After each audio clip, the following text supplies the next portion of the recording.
Welcome back to clean news Rajasthan. चलिए देखते हैं राजस्थान की 15 फटाफट बड़ी खबरों को। ईआरसीपी पर कांग्रेस सरकार का फैसला, भजनलाल सरकार ने बदला। ईआरसीपी प्रोजेक्ट में अरबों की नीलामी वाले निर्णय को भजनलाल सरकार ने पलट दिया है। अब राजस्थान में ईआरसीपी प्रोजेक्ट पूरा करने के लिए जमीनें नहीं बेची जाएंगी। 90% पैसा केंद्र सरकार दे रही है, इसलिए अब राज्य सरकार को इस प्रोजेक्ट को पूरा करने के लिए पैसा नहीं जुटाना होगा। इसलिए अब पिछली कांग्रेस सरकार के फैसले को भाजपा सरकार ने बदल दिया है। ईस्टर्न राजस्थान कैनाल प्रोजेक्ट के लिए भजनलाल सरकार ने बड़ा फैसला लिया है। अब राजस्थान में इस प्रोजेक्ट को पूरा करने के लिए सरकार को अरबों की रुपए की जमीनें नहीं बेचनी पड़ेगी, क्योंकि 90% यानी 45,000 करोड़ रुपए का खर्च केंद्र सरकार करेगी।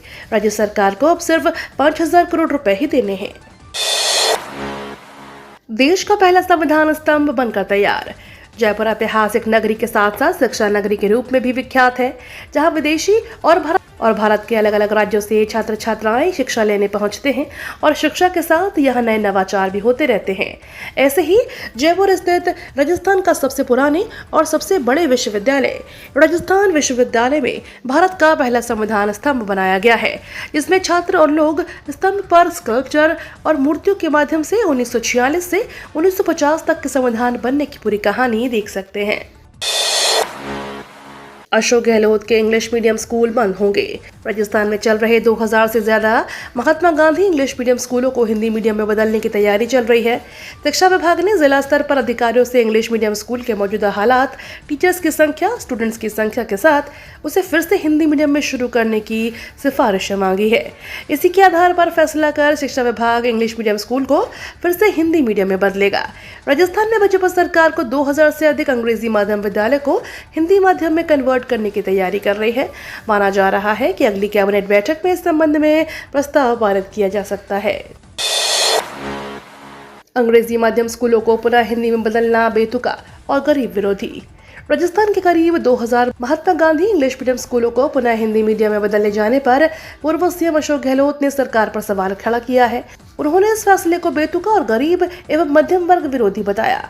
साथ ही सीएम भजनलाल शर्मा के इस पुनर्विचार करने को कहा है। गहलोत ने सोशल मीडिया के जरिए लिखा, गरीब और मध्यम आय वर्गों के बच्चों को अंग्रेजी शिक्षा देने के उद्देश्य से हमारी सरकार ने महात्मा गांधी अंग्रेजी मीडियम स्कूल शुरू किए थे। यदि उन स्कूलों में सुधार की आवश्यकता थी तो वर्तमान सरकार उसमें आवश्यक सुधार करती, परंतु अंग्रेजी माध्यम स्कूलों को पुनः हिंदी माध्यम करना बेतुका एवं गरीब व मध्यम वर्ग के विरोध में लगता है। जयपुर में द ग्रेट इंडियन ट्रैवल बाजार को लेकर तैयारी जारी। जयपुर में द ग्रेट इंडियन ट्रैवल बाजार 2024 का आयोजन 5 से 7 मई तक आयोजन होगा। GITV इस बार बेहद अनूठा और यादगार साबित होगा। वेड इन इंडिया एक्सपो आयोजित किया जा रहा है। गौरतलब है कि राजस्थान डेस्टिनेशन वेडिंग में देश और दुनिया की सबसे पहली पसंद है। ऐसे में GITV के दौरान अंतर्राष्ट्रीय व राष्ट्रीय स्तर के वेडिंग एंड प्लानर्स के साथ वेड इन इंडिया को लेकर पैनल डिस्कशन भी आयोजित किया जाएगा। किसान आंदोलन के कारण रेल यातायात प्रभावित। किसान आंदोलन के कारण रेल यातायात प्रभावित हो रहा है।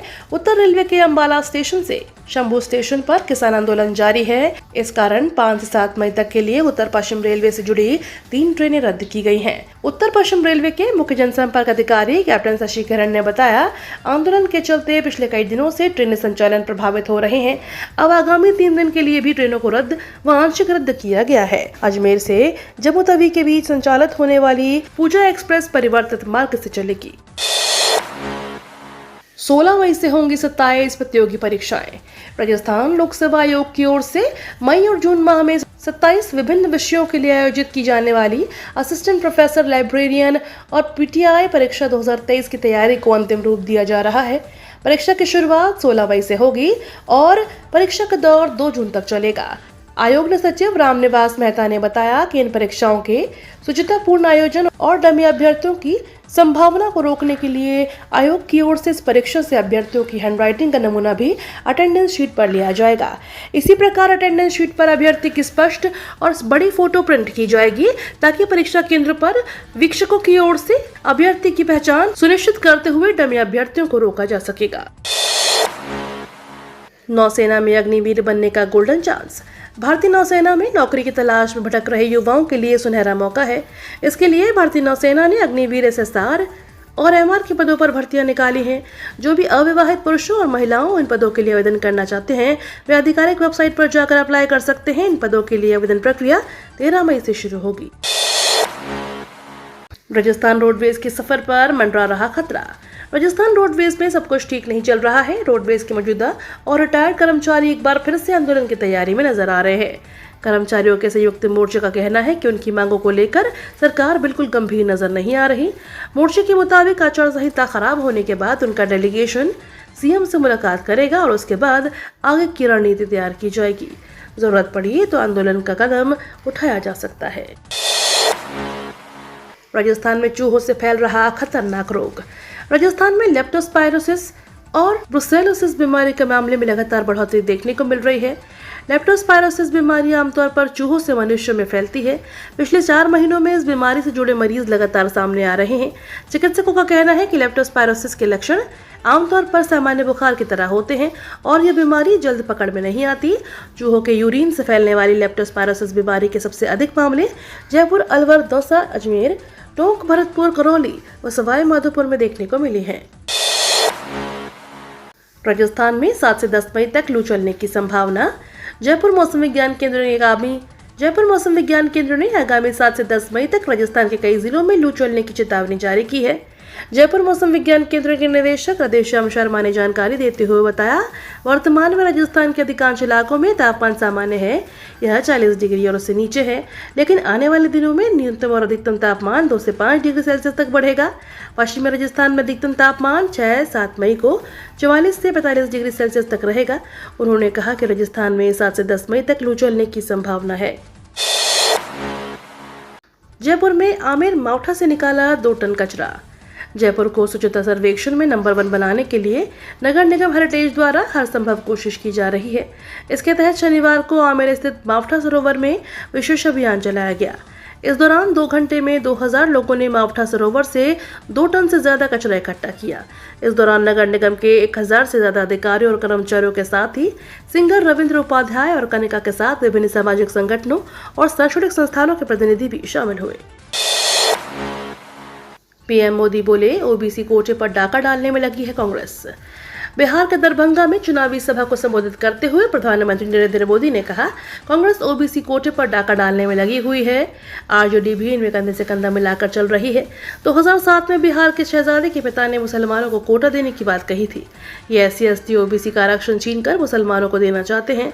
धर्म के आधार पर आरक्षण कटेगा तो यादव कुर्मी समाज का एक हक बचेगा क्या? सरकार ने चुनाव के बीच प्याज पर लिया बड़ा फैसला, निर्यात पर लगी रोक हटाई। सरकार ने प्याज के एक्सपोर्ट से बैन हटा दिया है। सरकार ने प्याज के निर्यात पर 40% शुल्क लगाने का फैसला लिया है।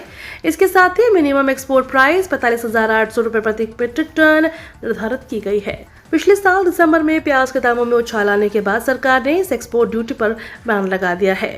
अब प्याज के दाम स्थिर हो चुके हैं। ऐसे में सरकार ने इससे निर्यात से प्रतिबंध हटा दिया है।